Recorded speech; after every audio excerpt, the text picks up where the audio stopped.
अस्सलाम वालेकुम, मैं हूं शाहजेब खानजादा। आज दिन भर जारी रहने वाली ड्रामाई सूरत हाल के बाद एशिया कप में पाकिस्तान और मुत्तहदा अरब अमारात का मैच जारी है। पाकिस्तान अगर ये मैच नहीं जीत पाता तो एशिया कप से बाहर हो जाएगा। आज एक दफा फिर साइम अयूब बगैर कोई रन बनाए आउट हो गए। 9 रन पर पाकिस्तान की 2 विकेटें गिर गई। 110 रन पर पाकिस्तान की 7 विकेटें गिर चुकी हैं। 17 ओवर्स हुए हैं। बैटिंग बुरी तरह स्ट्रगल करती नजर आ रही है। मगर आज की सबसे बड़ी खबर यह है कि 3 दिन तक जारी रहने वाले शदीद तनाव के बाद आईसीसी के रेफरी एंडी पाइक्राफ्ट ने हैंडशेक तनाज़े में अपने किरदार पर पाकिस्तानी टीम के कप्तान और मैनेजर से माजरत कर ली है और तनाज़ा हल हो गया है, जिसके बाद एंडी पाइक्राफ्ट ही आज के मैच में रेफरी के फराइज अंजाम दे रहे हैं। पीसीबी ने एंडी पाइक्राफ्ट की पाकिस्तान टीम और मैनेजमेंट के अराकीन से होने वाली मुलाकात की वीडियो भी जारी कर दी है, जिसमें देखा जा सकता है कि एंडी पाइक्राफ्ट पाकिस्तान टीम के कप्तान सलमान अली आगा, टीम मैनेजर नवीद अकरम चीमा और कोच माइक हैसन से बातचीत कर रहे हैं। इस हवाले से चेयरमैन पीसीबी मोहसिन नकवी ने साबिक चेयरमैन पीसीबी नजम सेठी और रमीज राजा के साथ लाहौर में प्रेस कॉन्फ्रेंस करते हुए बताया कि एंडी पाइक्राफ्ट ने पाकिस्तानी टीम के कप्तान, मैनेजर और कोच से माजरत कर ली है और कहा है कि ऐसा वाकया नहीं होना चाहिए था। एक क्राइसिस चल रहा था, आपको पता है कुछ दिनों से, जब से 14 सितंबर का मैच हुआ था और उसके ऊपर हमारे मैच रेफरी के ऊपर काफ़ी ज़्यादा इतराज़ था। अभी कुछ थोड़ी देर पहले मैच रेफरी ने हमारे टीम मैनेजर, टीम कैप्टन और हेड कोच से माजरत की है और उन्होंने ये भी कहा है कि ऐसा वाकया नहीं होना चाहिए था। और उसके साथ साथ हमने आईसीसी को रिक्वेस्ट की थी कि जो 14 सितंबर को कोड ऑफ कंडक्ट की वायलेशन हुई हैं उसके ऊपर एक इंक्वायरी करें। मुझे उम्मीद है कि आइंदा अब हम क्रिकेट पे फोकस करेंगे, इस सियासत पे नहीं। तो मुझे अपनी टीम से भी बड़ी उम्मीद है इंशाल्लाह ताला कि वो अब आगे परफॉर्म करके दिखाएगी। जबकि साबिक चेयरमैन पीसीबी रमीज राजा ने कहा कि एंडी पाइक्राफ्ट भारत के फेवरेट हैं। मैं जब भी टॉस करता हूं तो लगता है कि एंडी पाइक्राफ्ट परमानेंट हैं। 90 दफ़ा वो भारतीय मैचेस में रेफरी रहे हैं।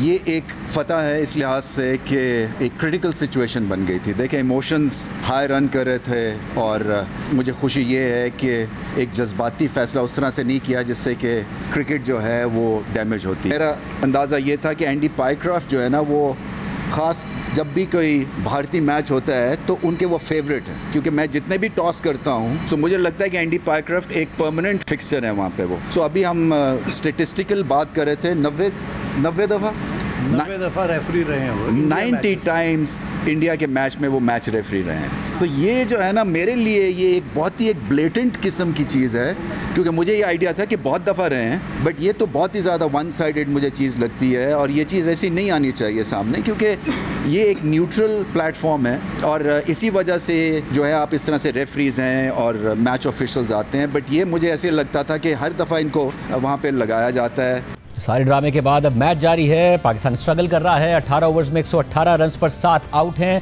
रमीज राजा साहब ही हमारे साथ मौजूद है। रमीज राजा साहब, बहुत शुक्रिया हमें शो में ज्वाइन करने के लिए। आज अहम दिन था। जाहिर है सब पाकिस्तानियों की नज़रें इस बात पर थी कि मैच होगा नहीं होगा।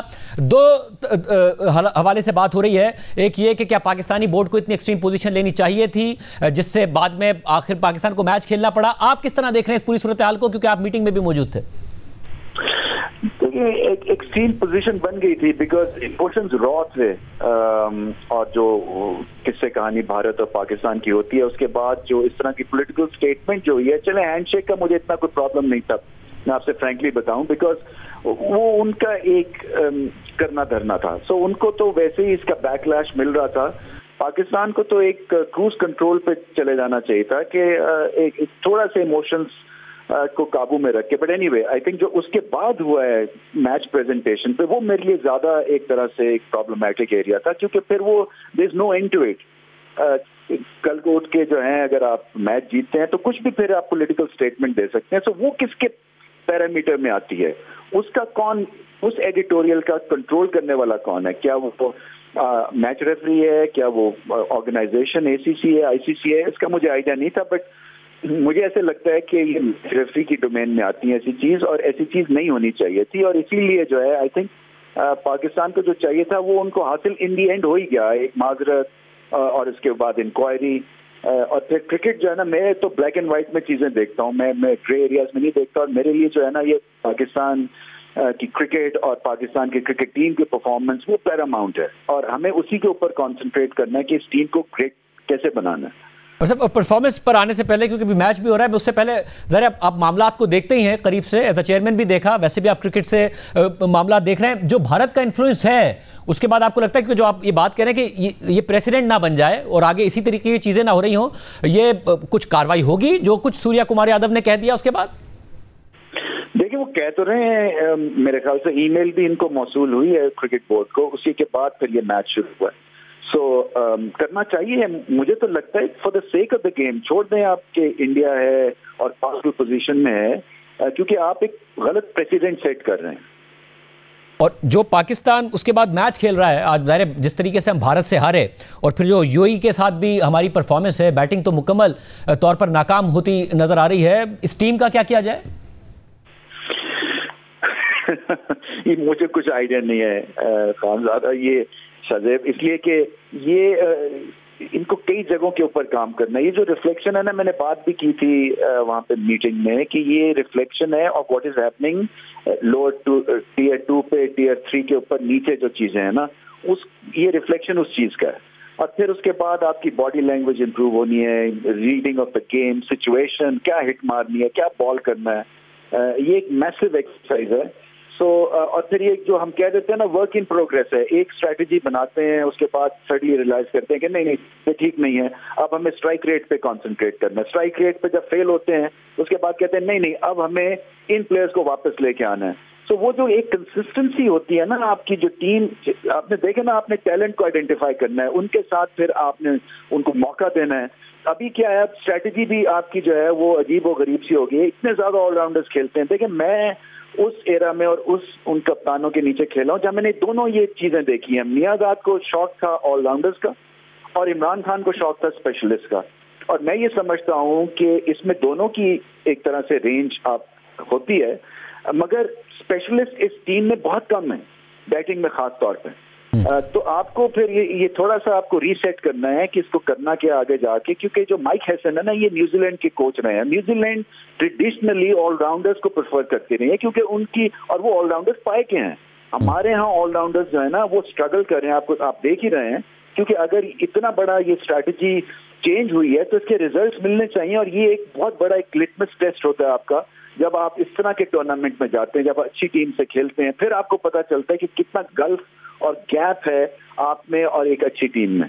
मतलब, और जो एटीट्यूड है गेम की तरफ, आपको सलाहियत का मसला भी लग रहा है? क्योंकि जाहिर भारत के साथ जो मैच था उसमें तो ऐसा लगा कि पहली बॉल से ही, जब पहली बॉल गिरी है उससे ही भारत ने डोमिनेट किया और फिर पूरे मैच पर आखिर तक किया, बैटिंग में भी, बॉलिंग में भी, फील्डिंग में भी। तो मसला टैलेंट का है, सही टीम कॉम्बिनेशन का है, या अप्रोच का भी है? सब चीजों का है। टैलेंट का भी है, इसलिए कि आपके स्किल लेवल उस तरह का नहीं है, ऑब्वियसली नजर आ रहा होता है ना, कि कोशिश कर रहे हैं। देखें, कोशिश तो करते हैं, बट मैं हमेशा समझता था कि जब आप भारत से खेलते हैं तो आप नीचे से पूरी ऊपर तक जाने की कोशिश करते हैं, बिकॉज अगर आप परफॉर्मेंस करते हैं वो ग्रेट एक रेफरेंस पॉइंट बनता है आपके करियर में। आप फिर अगले 2-4 महीने कुछ भी ना करें, मगर आपने क्योंकि इंडिया के अगेंस्ट मैच जिताया है, या इंडिया के अगेंस्ट सेंचुरी या 50 रन किए हैं और 3 आउट किए हैं और मैच जिताया, वो एक ग्रेट रेफरेंस पॉइंट मिलता है। मगर इतने दबे हुए और बॉडी लैंग्वेज सफर कर रही थी, और फिर उसके ऐसे मुझे लग रहा था जैसे कि ये मतलब स्लीप वॉक हो रही है और अपनी पोटेंशियल पे नहीं खेल रहे हैं ये लोग, अपने आप को ये बैक नहीं करते हैं। फिर उसके बाद वही बात है कि हमें एक मिल गया हुआ है जी, एक ब्रीफ है कि हमने जाके हिट नहीं मारनी है। तो वो हिट मारने के लिए भी एक तो स्किल है, दूसरी कॉमन सेंस भी तो चाहिए ना। वो बैट्समैन और टेल एंडर्स में फर्क नजर आना चाहिए। तो बहुत जगह के ऊपर बहुत काम होने वाला है। बहुत शुक्रिया। रबीज राजा साहब हमारे साथ मौजूद थे। आज सारा दिन एक ड्रामा होता रहा दुबई में। ये तक हुआ पाकिस्तानी क्रिकेट टीम के लिए बस बाहर होटल के आके खड़ी हो गई, उनका सामान बस में चला गया, फिर कुछ खिलाड़ी बाहर आए, फिर वापस चले गए, और फिर ये खबर आई कि खिलाड़ियों को कह दिया गया कि वो अपने होटल रूम्स में चले जाएं। बस होटल के सामने से हट गई, और फिर ये खबर आई कि अब उनका सामान भी वापस शिफ्ट किया जाएगा। फिर खबर आई कि जो मैच है वो 1 घंटा लेट हो रहा है और कोई ना कोई दरमियान का मामला हो जाएगा, और फिर हैंडीक्राफ्ट के, बाईक्राफ्ट के जो माफ़ी है उसकी खबर आई। क्या होता रहा हम सब पे बात करेंगे। सोहेल इमरान नुमाइंदा जियो न्यूज़ लाहौर से मौजूद हैं, याया हुसैनी हमें दुबई से ज्वाइन कर रहे हैं, अहमद शहजाद क्रिकेटर हमारे साथ मौजूद हैं, राशिद लतीफ़ साहब मौजूद हैं। आप सबका बहुत शुक्रिया। सोहेल इमरान, आप बताइएगा क्या ये हुआ क्या एक लम्हे पर, क्योंकि खबर ये आई थी कि चेयरमैन पीसीबी प्रेस कॉन्फ्रेंस करने जा रहे हैं और पाकिस्तान ये मैच नहीं खेलेगा, और जिसके ज़ाहिर बड़े कॉन्सिक्वेंस होते पाकिस्तान को के लिए, और वो अच्छे कॉन्सिक्वेंस तो ना होते, फिर हुआ क्या? शाहिद साहब, बिल्कुल आप जिस तरह जिक्र किया, ड्रामाई अंदाज में आज ये तमाम का जो मसला था वो हल हुआ। और क्योंकि आज पूरा दिन जिस तरह की चीजें सामने आती रही, बल्कि रात एक खबर आई थी सामने और उसकी टीम मैनेजमेंट तक ने इस बात की तस्दीक की थी कि ये मामला जो है वो अब हल हो गया और एंडी पाइक्राफ्ट जो है वो अब मैच रेफरी नहीं होंगे पाकिस्तान के मैचेस के ऊपर। और उसके साथ साथ जब हम सुबह हमने अपने जराये से बात करना चाहिए तो उसके बाद हमें ये पता चला कि पाकिस्तान क्रिकेट बोर्ड ने एक और खत लिखा हुआ है आईसीसी को और उसके ऊपर अपना मौकफ के ऊपर कायम है कि जब तक एंडी पाइक्राफ्ट को नहीं हटाया जाएगा पाकिस्तान नहीं खेलेगा। ये सारा दिन चीजें चलती रही, फिर बीच में 3 से 4 घंटे कैसे आए कि मुकम्मल तौर पर डेडलॉक था और ऐसे ही लग रहा था कि जैसे ये तमाम तर जो चीजें हैं ये बायकॉट की तरफ बढ़ रही हैं। ये जितनी भी चीजें हुई जो आपने अभी अपने इंटरव्यू में भी बोली कि बस खड़ी रही, उसमें सामान रख दिया गया, प्लेयर रहते रहे और उसके बाद उनको मना कर दिया गया, ये तमाम तर जो था ये स्ट्रेटेजी का एक हिस्सा था। सदर होते हुए एसीसी का मोहसिन नकवी का ये बहुत बड़ा एक फैसला था क्योंकि वो अपने ही अम्ब्रेला में ये टूर्नामेंट करा रहे थे और उसी टूर्नामेंट से अपनी टीम के बारे में ये कह देना कि जी मैं बाइकआउट कर देंगे और पाकिस्तान नहीं खेलेगा। लेकिन ये जितना भी शाम 2 से 3 घंटों के दरमियान हुआ, ये एक प्रेशराइज करने वाली एक स्ट्रेटेजी थी क्योंकि आईसीसी जो था वो मैच रेफरी को किसी भी सूरत में तब्दील करने के लिए रजामंद नहीं था। शायद कोई गलत प्रेसिडेंट सेट ना हो जाए, तो इसलिए अब उसको प्रेशराइज करना था और यही वजह थी कि ये जो बात है वो माजरत तक आई और वो भी तस्लीम करना पड़ा आईसीसी को कि जी इंक्वायरी की जाएगी जो भी वाकयात हुए 2014 ठीक है जैसे और मैं अब एक दफा फिर नजर आ रहा है कि शायद शाहीन शाह अफरीदी ही हमें मैच बचा के दे रहे हैं, वो भी बैटिंग में। मगर मैं मैच पर आने से पहले जैसे इनिंग्स खत्म होती है उस पर भी तबसरा लूंगा। यार हुसैनी, आप दुबई में मौजूद थे, क्या खिलाड़ी भी इतनी ही अनसर्टेनिटी का शिकार थे? क्या आपको ये तासुर वहां पर जब देख रहे हैं हुआ कि पाकिस्तान ने सही स्ट्रेटजी अपनाई या कहीं ना कहीं हमने धमकी ज्यादा दे दी थी, उस पर हमें पीछे हटना पड़ा? शाहजेब खानजादा साहब, बात दरअसल ये है कि कल पाकिस्तान टीम ने पाकिस्तान के मेहरी वक्त के मुताबिक रात 9 से 12 बजे तक प्रैक्टिस की और पूरी जान लगाई और पूरे दम के साथ पाकिस्तान टीम प्रैक्टिस करती हुई दिखाई दी।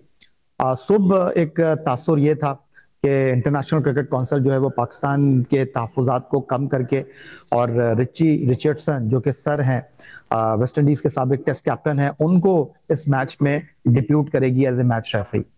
लेकिन सूरत हाल उस वक्त टेंस हो गई जब खबरें ये आई कि जनाब ऐसा कुछ होने वाला नहीं है और इंटरनेशनल क्रिकेट काउंसिल जो है वो पीछे हटने पर मजबूर नहीं है।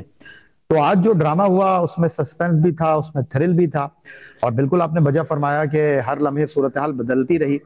लेकिन मैं आपको वो अहवाल बताऊं जो Andy Pycroft, general manager ICC Wasim Khan, Pakistan team के कैप्टन सलमान अली आगा और पाकिस्तान टीम के मैनेजर नवीद अकरम चीमा के दरमियान एक कॉन्वर्सेशन हुई जिसकी वीडियो पाकिस्तान क्रिकेट बोर्ड ने रिलीज की है। एंडी पाइक्राफ्ट ने तो अपने कंधे को ऐसे झाड़ लिया, उन्होंने कहा कि ये राब्ते का फुकदान था और मैंने ये सब कुछ इसीलिए किया कि ऐसा ना हो कि सलमान अली आगा हाथ बढ़ाने जाएं और सूर्या कुमार यादव जो है वो हाथ ना मिलाएं तो एक अजीब व गरीब सी सिचुएशन क्रिएट हो जाए। और दूसरी तरफ जो हम बात कर रहे हैं कि सूर्या कुमार यादव ने सियासी अल्फाज का इस्तेमाल किया, वो तो हमारे मैनेजर ने उनके मुताबिक रिपोर्ट ही नहीं की। अगर रिपोर्ट करते तो फिर वो इस तमाम सूरत हाल को देख लेते। तो ये अजीब व गरीब सी सूरत हाल थी। और उसके बाद पाकिस्तान क्रिकेट बोर्ड से उन्होंने कहा कि मैं बिल्कुल जो कुछ हुआ ये एक माजरत खाना रवैया अपनाता हूं, लेकिन कहानी ये है कि जो कुछ भी इस वक्त हुआ उसमें डोमिनेट कर रहा है इंडियन क्रिकेट बोर्ड मुकम्मल तौर पर। और ये मामला फामो तफहीम से हल हो सकता था। माजी में ऐसी कई मिसालें मौजूद हैं। माजी में अगर आप देखें कि जो टेस्ट मैच हुआ जहां पर हरभजन सिंह का एंड्रयू साइमंड्स के साथ मसला हुआ, या 6 खिलाड़ियों को माइक डेनिस ने साउथ अफ्रीका में जो है वो बॉल टेम्परिंग के इल्जाम में जो है वो पाबंद किया, तो उन्होंने मैच रेफरी को ही तब्दील करवा दिया। वैसे बहुत सारे वाकयात हुए हैं, लेकिन यहाँ पर जो कुछ इंटरनेशनल क्रिकेट काउंसिल का रवैया रहा वो इंतहाई अफसोसनाक है। बहुत शुक्रिया आप दोनों का। सुहेल इमरान हमारे साथ मौजूद थे, या हुसैनी ने तफसीलात बताई। राशिद भाई, अब तो मैच पे भी मैं आपसे तबसरा लूंगा, आपसे और अहमद शहजाद से, मगर ये जो कुछ हुआ उसमें आपके ख्याल में पाकिस्तान की अच्छी स्ट्रैटेजी थी या एक स्ट्रैटेजी थी कि आखिर में वही मैच रेफरी है, उसकी माजरत की खबर जरूर आ गई मगर मैच हम खेल रहे हैं? देखिए, मशावरत जो की वो बहुत देर से की। ये जो पहला जो स्टेटमेंट आ गया था कि एंडी पाइक्राफ्ट अगर नहीं हटेगा तो हम नहीं खेलेंगे, हम बाइकआउट में जाएंगे, टू अर्ली स्टेटमेंट। तो कब हमेशा अवॉइड करना चाहिए, क्योंकि चेयरमैन को अवॉइड करना चाहिए। आपकी एक टीम होती है, लीगल टीम होती है, उससे मशावरत करते हैं, उसके बाद आप बात करते हैं, उसके बाद स्ट्रेटेजी बनाते हैं। सबसे पहले जो गलती हुई, जो यहिया बात कर रहे थे, जो रमीज भाई बात कर रहे थे कि मैच के बाद 18 घंटे के अंदर आप रिपोर्ट कर सकते हैं, बल्कि मैच रेफरी ने अगर रिपोर्ट नहीं की तो आपका मैनेजर रिपोर्ट करेगा सूर्य कुमार यादव को। अगर मैनेजर नहीं करेगा तो आपका चीफ एग्जीक्यूटिव कर सकता है। तो किसी ने भी रिपोर्ट नहीं किया, 18 से 36 घंटे होते हैं आपके पास। जब रिपोर्ट ही नहीं किया तो चार्ज किस बात का करेंगे? सेम चीज एनडी के साथ भी हुई है, क्योंकि इसके कवानीन होते हैं।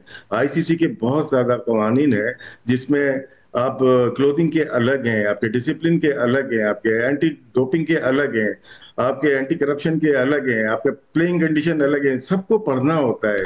इसकी एक टीम होती है, मुरत्तब की जाती है, और फिर आपको जब जो भी मैनेजर होता है उसको पता होता है कि कवानीन क्या है, उसी वक्त आप स्टेप उठाते हैं। तो 24 घंटे के बाद जब आपको सोच आई, उस वक्त आप बयान दे चुके थे। और ये चले ठीक है, मैं किसी को क्रिटिसाइज नहीं करना चाहता, अच्छा मौका है, ये अच्छा फैसला है।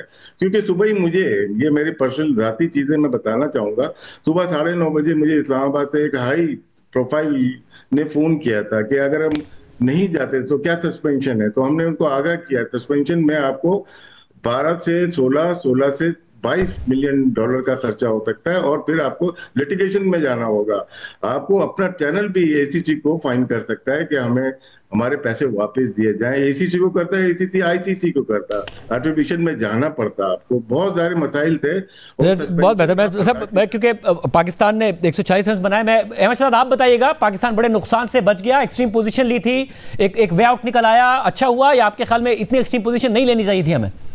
पहले तो आपने ये जो रमीज भाई आए थे उनसे ये भी पूछ लेना था कि उनका स्टांस बीच में क्या था, ठीक है। और दूसरा, हमने आप ही के शो में बैठ के बहुत दफा ये कहा है कि जब भी पाकिस्तान हारता है तो आप सिर्फ एक डाइवर्जन का बटन ऑन करते हैं, ठीक है। पाकिस्तान भारत से हारा और उसके बाद कुछ हाथ मौके दे दिए भारत की तरफ से जो आ गए, उसके बाद वो डाइवर्जन का बटन ऑन हो गया और सारा मीडिया हर एक तरफ, हर चैनल पे एक ही बात चलती रही कि ये भारत ने क्या कर दिया। और ये जो बात थी, जो पाकिस्तान की शर्मनाक शिकस्त हुई, वो फिर अंडर द कारपेट छुप गई।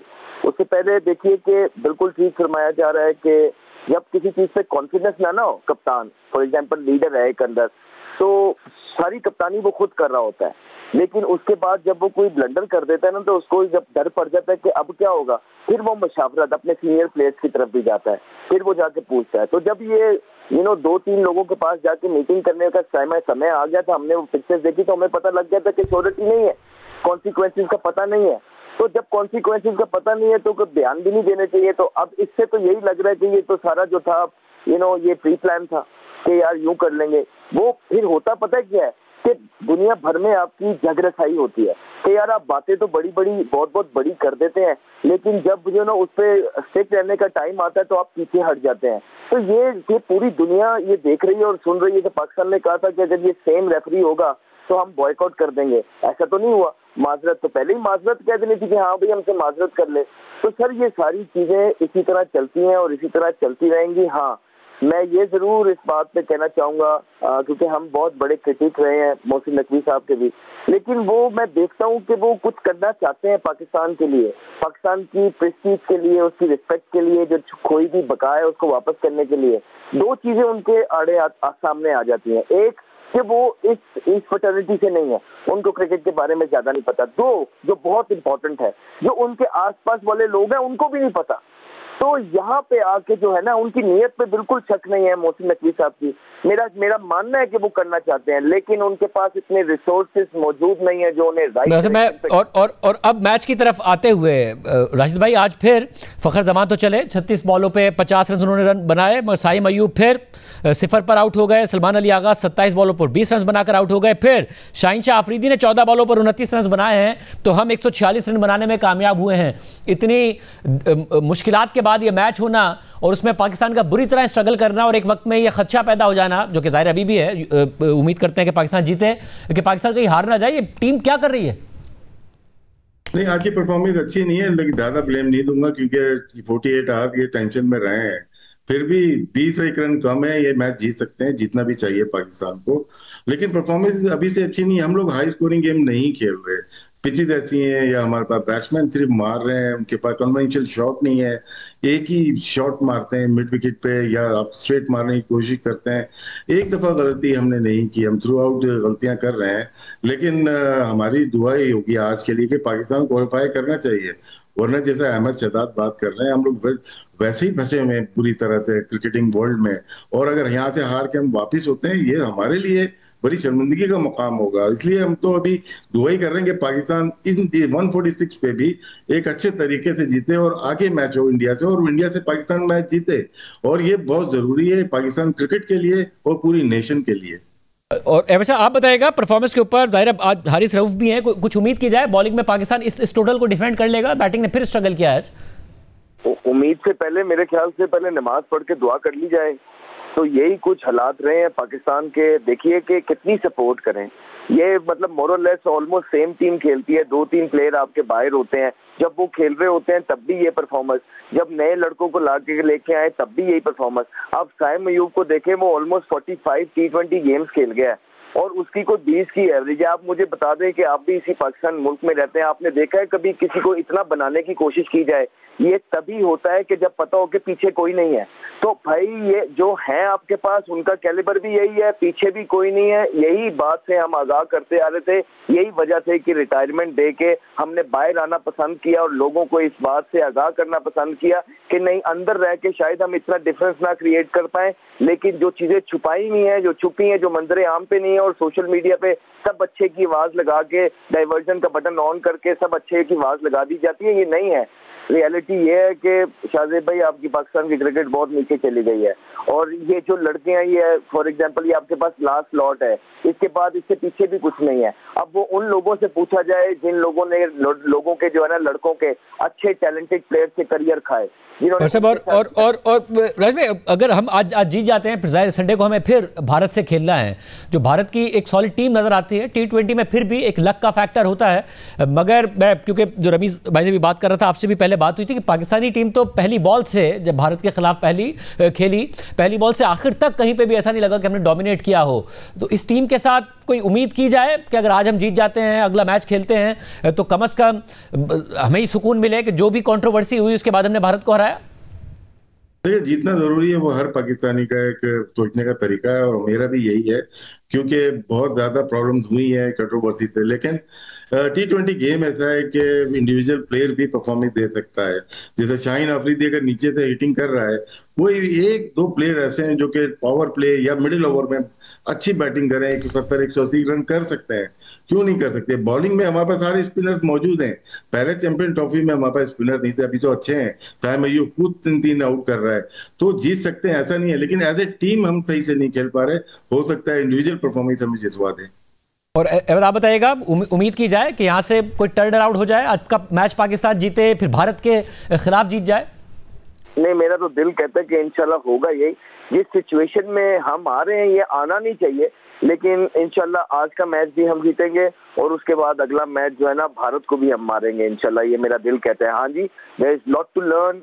इन गेम्स में बहुत ज्यादा गलतियां हुई हैं इन दोनों गेम्स में, स्पेशली अगर आप हमारे बैट्समैन और बल्लेबाजों को देखेंगे, बहुत कैजुअल खेल रहे हैं, कोई रिस्पॉन्सिबिलिटी नहीं है। आप अहमद, मैं आपसे जानना भी चाह रहा हूं, खुद बैटर हैं, ये कैसे हो सकता है कि शाहीन शाह अफरीदी 2 मैचेस में अच्छा रन बना रहे हैं, हमें कम से कम एक पिछले मैच में हम 100 पर आउट हो जाते हैं, वहां तक ऊपर ले जाने में कामयाब हुए, ज़्यादा डिफेंडेबल टोटल तो नहीं था, आज भी शाहीन शाह अफरीदी ने परफॉर्म किया, बाकी क्यों नहीं परफॉर्म कर पा रहे? फिर इसमें ना प्रेशर नहीं होता शाहीन शाह का, क्योंकि जो प्रायोरिटी है ना वो बॉलिंग है।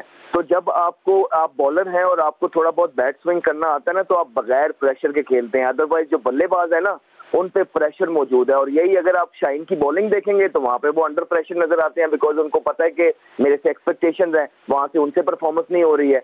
यही हो रहा है, बल्ले इवेंट है, ये सारे मीडिया देख रहे हैं हर एक चीज, यही तो इवेंट्स के प्रेशर होते हैं। और जो क्वालिटी प्लेयर्स होते हैं ना, क्वालिटी पेडिग्री वाले, वो प्रेशर को कंट्रोल करते हैं, जो हम नर्व्स पे काबू रखते हैं, और ये इन चीजों को जो है ना एक अपॉर्चुनिटी समझते हैं बड़ा नाम बनाने की। तो जो शाहीन शाह अफरीदी की आप बात कर रहे हैं ना जी, उनको खेलना आता है, लेकिन उनके पास बैटिंग में जो प्रेशर नहीं होता, इसलिए जो है ना वो छिक्के मारते हुए नजर आ रहे हैं। मजा तब आएगा जब शाहीन शाह अफरीदी ऊपर से सर्कल के अंदर 3 आउट करके देंगे, तब मजा आएगा उनका।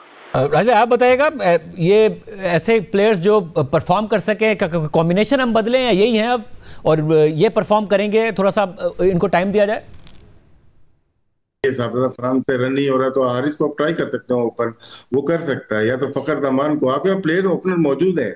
अगर आपके ओपनर, जैसे बांग्लादेश ने किया था, तंजीद के साथ सैफ को कल ओपन कराई और लंबी पार्टनरशिप की, तो हम भी तरह चेंज करके देख सकते हैं, जरा मिडिल ऑर्डर, जरा बैटिंग ऑर्डर चेंज करके देख लें, बहुत फर्क पड़ता है। बहुत शुक्रिया नाज़रीन, तज़िया आपने सुन। प्रोग्राम में आगे बढ़ते हैं। सख्त आलमी रद्द-ए-अमल, मगरबी इत्तेहादियों की मजम्मत और पाबंदियों की धमकी के बावजूद इसराइल ने गजा सिटी में शदीद बमबारी के बाद अब ज़मीनी कार्रवाई का भी आगाज़ कर दिया है और गजा सिटी के लाखों फ़लस्तीनियों को जबरी इनखला पर मजबूर कर दिया है और गजा सिटी पर होने वाली बमबारी में अचानक मजीद इजाफा कर दिया गया है।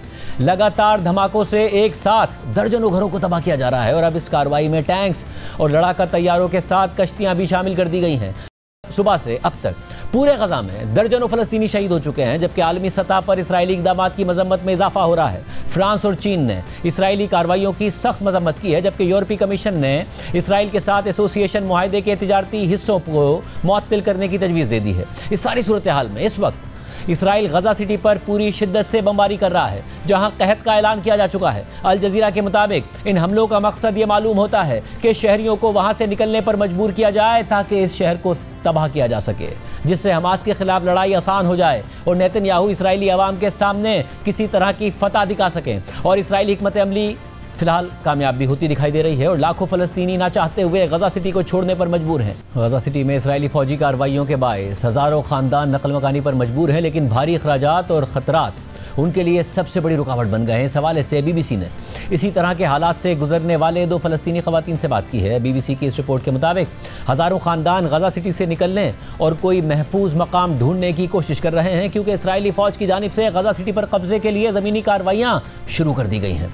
32 साला लीना अल मगरबी 3 बच्चों की मां हैं और वो गजा सिटी के शेख रिजवान मोहल्ले से ताल्लुक़ रखती हैं। उन्होंने BBC को बताया कि वो ख़तरे के बावजूद अपना घर नहीं छोड़ना चाहती थीं, यहाँ तक कि उन्हें एक इसराइली फ़ौजी अफसर ने फ़ोन पर घर से निकल जाने का हुक्म दिया।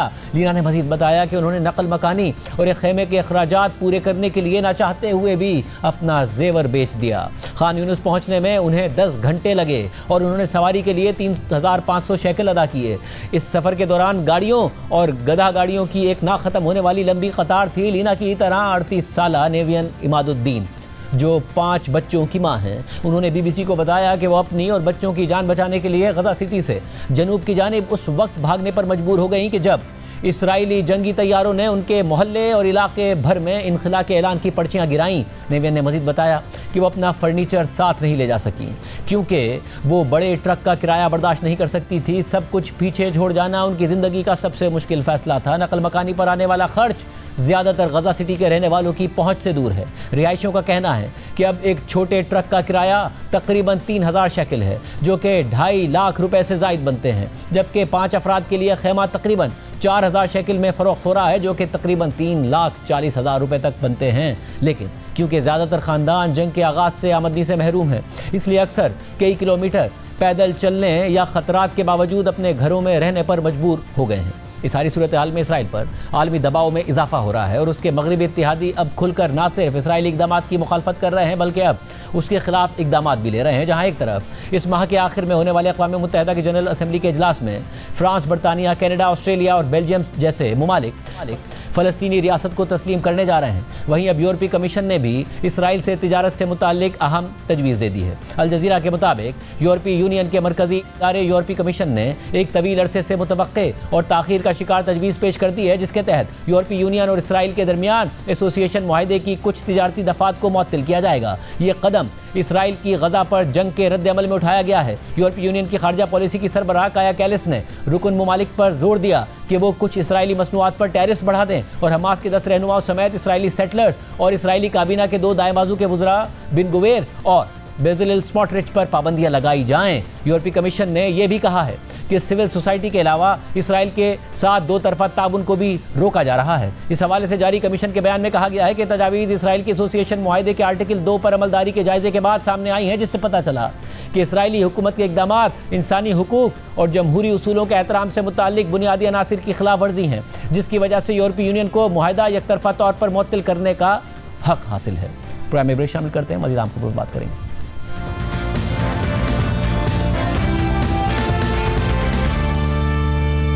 कराची के इलाके क़यूमाबाद से गिरफ्तार होने वाले मुलजिम को आज 5 रोज़ा जिस्मानी रिमांड पूरा होने पर अदालत में पेश किया गया।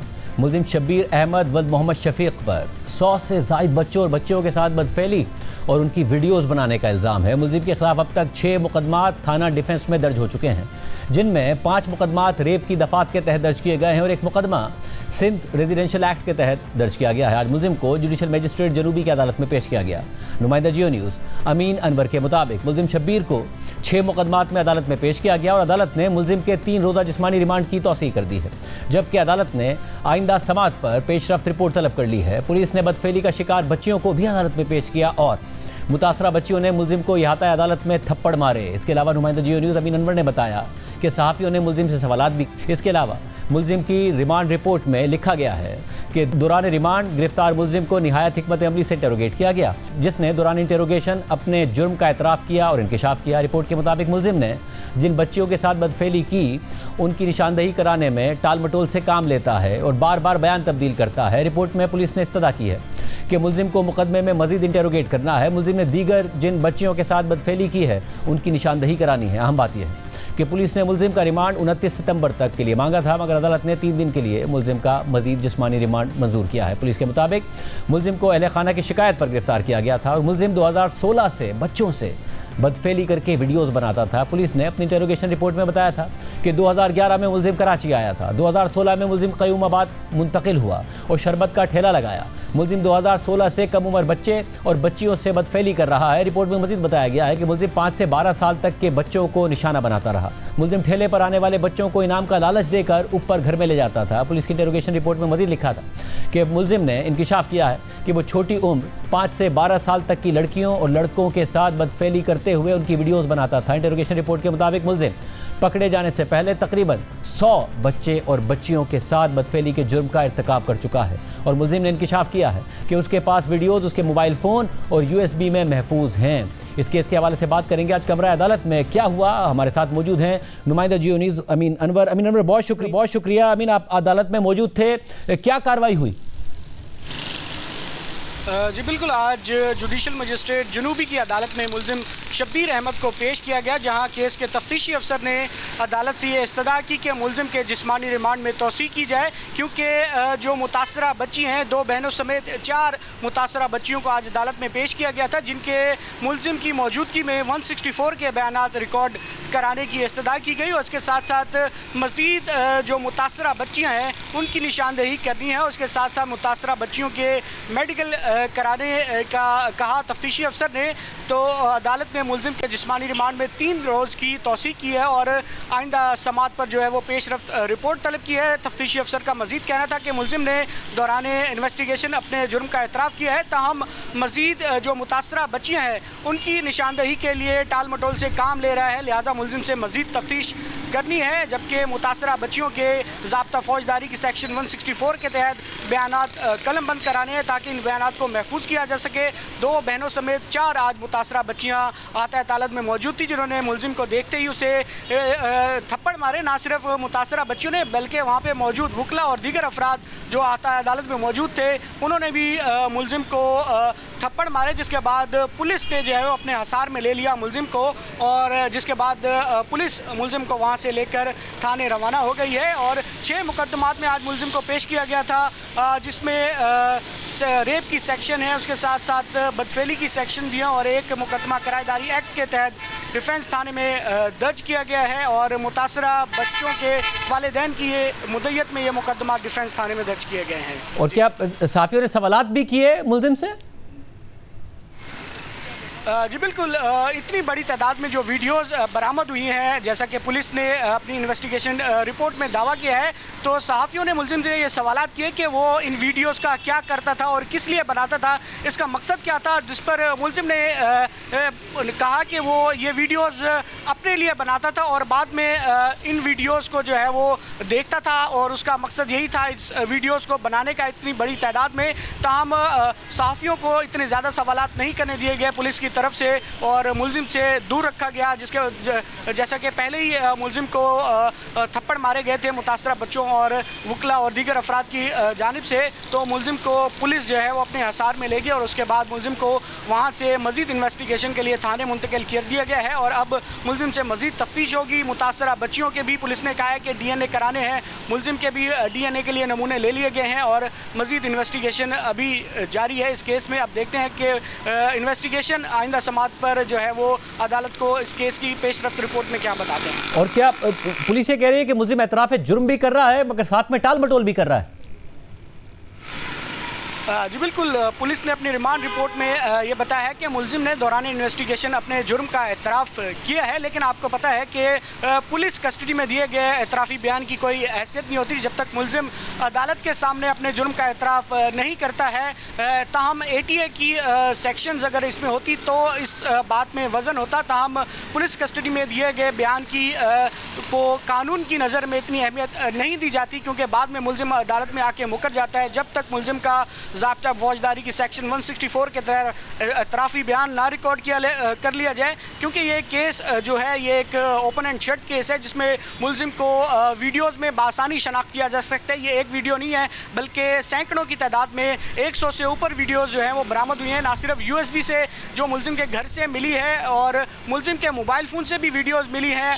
ताम इन्वेस्टिगेशन पुलिस का ये कहना है कि मज़ीद जो वीडियोज़ हैं वो भी बरामद की जा सकती हैं। ताम पुलिस को कानूनी माहिरीन का कहना है कि इस केस को एक मिसाली केस के तौर पर लेना चाहिए और इस इतनी बड़ी तादाद में बच्चों के साथ जिनसी ज़्यादती का जो वाक़या है ये इंतहाई ख़तरनाक है और मुलजिम से इस हवाले से इन्वेस्टिगेशन के लिए एक स्पेशल इन्वेस्टिगेशन टीम तश्कील दी जानी चाहिए थे। ताम अभी तक हमने देखा कि पुलिस इस केस को जो है वो ऑर्डनरी केस के तौर पर इन्वेस्टिगेट कर रही है, ना कि अभी तक पुलिस ने यह नहीं बताया कि मुलजिम के मोबाइल फ़ोन को या उन वीडियोज़ की फॉरेंसिक कराने के लिए क्या इक़दाम किए जा रहे हैं और इन तमाम चीज़ों को पुलिस को एहतियात के साथ इस तमाम केस को लेकर चलना होगा। इसमें एविडेंस कलेक्शन है वो बहुत इंपॉर्टेंट है, उसके साथ साथ जो मुतासरा बच्चियां हैं जितनी बड़ी तादाद में ये वीडियोस बरामद हुई हैं उनकी निशानदेही करने हैं, उनके मेडिकल कराने हैं, क्योंकि पुलिस ने यह बताया है कि जो सबसे लेटेस्ट वाक़या जो रूनुमा हुआ था वो 4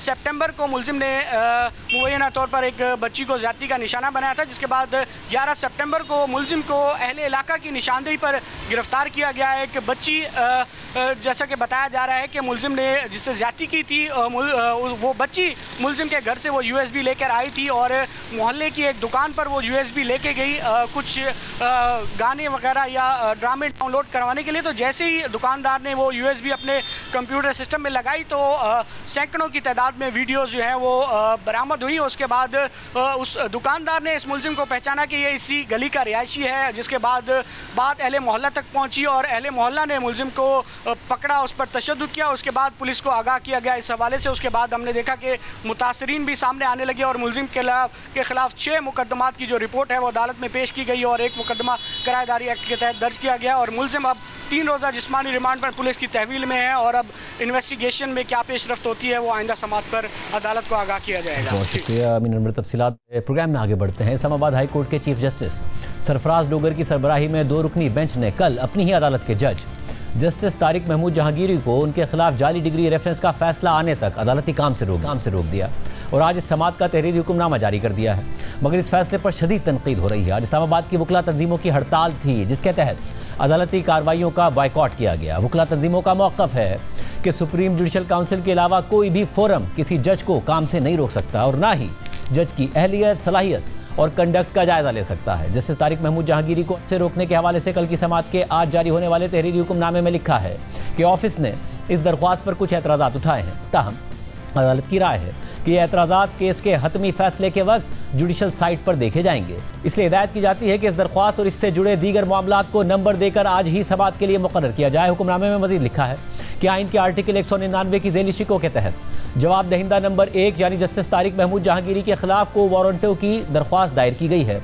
जिसमें यह ग्राउंड लिया गया है कि मज़कूरा जज के पास कोई कानूनी सनद नहीं है, इसलिए वो अपने ओहदे पर रहने के अहल नहीं हैं। लिहाजा मामले की संगीनी और हसासियत को देखते हुए सुप्रीम कोर्ट के वकील अशतर अली औसाफ और बैरिस्टर जफरुल्लाह खान को अदालती मुआविन मुकर्रर किया गया है। साथ ही अटॉर्नी जनरल और इस्लामाबाद के एडवोकेट जनरल को भी नोटिस जारी करने का हुक्म दिया गया है। ये सब लोग आइंदा समात पर यानी 21 अक्टूबर 2025 को अदालत की मुआवनत करेंगे। तहरीरी हुक्मनामे के मुताबिक समात के दौरान लॉ ऑफिसर्स ने निशानदही की कि इसी मामले पर एक रेफरेंस सुप्रीम जुडिशल काउंसिल में भी ज़ेर इल्तवा है, क्योंकि ये मामला इस अदालत के एक जज की अहलियत और ओहदा रखने की सलाहियत जैसे निहायत हसास सवाल से जुड़ा हुआ है। इसलिए इस सूरत हाल में मुनासिब और मौजू समझा गया कि सुप्रीम जुडिशल काउंसिल का हतमी फैसला आने तक जवाब दहिंदा नंबर 1 यानी जस्टिस तारिक महमूद जहांगीरी को अदालती काम से रोक दिया जाए। इस फैसले पर कल ही इस्लामाबाद बार काउंसिल ने हंगामी प्रेस कॉन्फ्रेंस की थी और कल के दिन को यौम सियाह करार देते हुए एक सख्त प्रेस रिलीज जारी की थी और सुप्रीम जुडिशल काउंसिल से नोटिस लेने का मुतालबा किया था। जबकि सिंध बार काउंसिल ने भी जस्टिस तारिक महमूद जहांगीरी को काम से रोकने की मजम्मत की है। जियो न्यूज़ के नुमाइंदे अमीन अनवर के मुताबिक सिंध बार काउंसिल ने कहा है कि इस इकदाम का मकसद अदलिया की आज़ादी को कमज़ोर करना है। आइन के आर्टिकल 209 के तहत सिर्फ सुप्रीम जुडिशल काउंसिल ऐसे मामलात का जायजा ले सकती है। जस्टिस तारिक महमूद जहांगीरी को काम से रोकने के अहकामात आइन की खिलाफ वर्जी है। आज का दिन यौम सियाह के तौर पर मनाया जाए और अदालतों का बायकॉट किया जाए। इसके अलावा senior court reporter Hasad Malik की खबर में Sindh high court bar association के साबिक सदर बैरिस्टर सलाहुद्दीन का मौक़िफ़ शाया हुआ है। बैरिस्टर सलाहुद्दीन के मुताबिक सुप्रीम कोर्ट ने गुलमरवत केस में वाज़ेह कर दिया था कि हाई कोर्ट का एक बेंच या जज दूसरे बेंच या जज के खिलाफ दरख्वास्त इंटरटेन नहीं कर सकता। आइन के आर्टिकल 199 की शिक 5 और अदालती ज़ाब्ते भी इसकी इजाज़त नहीं देते। बैरिस्टर सलाहुद्दीन ने मजीद कहा कि सुप्रीम कोर्ट ने इफ्तिखार चौधरी केस में यह भी तय कर दिया था कि किसी जज को अदालती काम से रोकना दरअसल जज को हटाने के मुतरादिफ है, जो सिर्फ सुप्रीम जुडिशल काउंसिल ही आइन के आर्टिकल 209 के तहत कर सकती है। इसी तरह कल की समात पर वकला एक और एतराज़ भी उठा रहे हैं और इसी हवाले से आज सुप्रीम कोर्ट के वकील और साबिक एडवोकेट जनरल इस्लामाबाद जहांगीर जदून ने रजिस्ट्रार इस्लामाबाद हाई कोर्ट को दरख्वास्त लिखी है, जिसमें चीफ जस्टिस के कमरा अदालत में कल होने वाली समात की ऑडियो और सीसीटीवी फुटेज मांगी गई है।